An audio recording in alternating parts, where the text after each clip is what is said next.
I'm Brittany Lewis with Forbes Breaking News.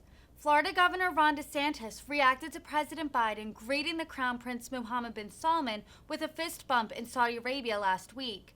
As a candidate in 2020, Biden vowed to treat Saudi Arabia as a, quote, pariah state, at least in part because of the grisly murder of journalist Jamal Khashoggi.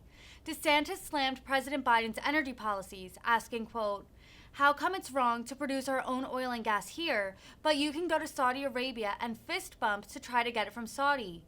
Here's more from the Florida Republican. Yeah, you know, these truck drivers are getting $15,000 signing bonuses to start.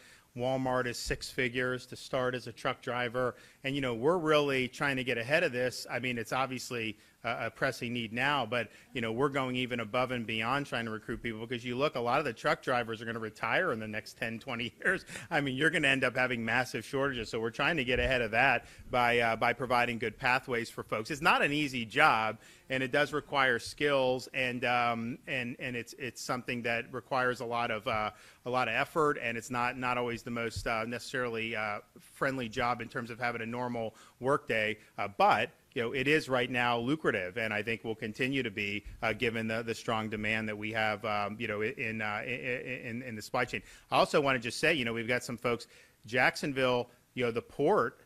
When those ships were in California, we came and said, hey, come to Florida. You've seen big increases in a lot of our ports. We had a company, you know, relocate from Long Beach here. And so they've really done a good job in this part of the state and others with our ports to help alleviate. I mean, there's still problems with this, but we're better off as a result of what Florida's been able to do to step up and to try to get these goods moving around. There's more to do, but, you know, it's not necessarily the easiest thing when you have accelerating inflation nationwide. I mean, I think that they had said there was not going to be any inflation in 2021. The White House did, even though they were printing all this money and had done a major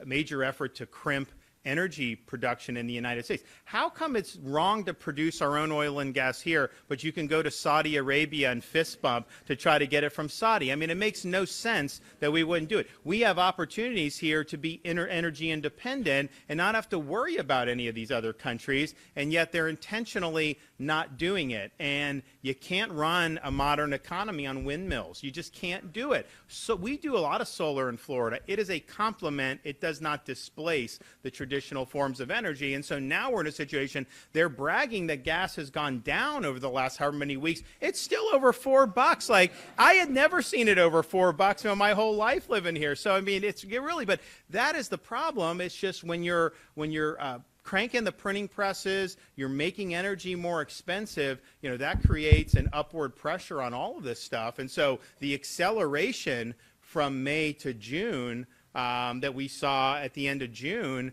not only was, they said it wouldn't happen, then they said it was a blip, then they said it would peak soon. It still didn't peak even after that. And so that's really making it difficult for a lot of people, you know, to make ends meet. I mean, you can have opportunities for more income. You get a 9-10% pay increase, and that's wiped out immediately with the Biden inflation. So it's a big problem, and certainly from a supply chain perspective, some of the stuff with the insanity with the COVID policies have been a huge problem, you know, over the years. I mean, just think about it. Like, you can't even go into Canada without producing medical papers. I mean, how ridiculous is this that they're still trying to cling to all this stuff? But I think all this has had a real serious impact. You know, in Florida, when they wanted to impose, you know, COVID shot mandates, we stopped it. I mean, we made sure that people wouldn't lose their job over this. It's wrong.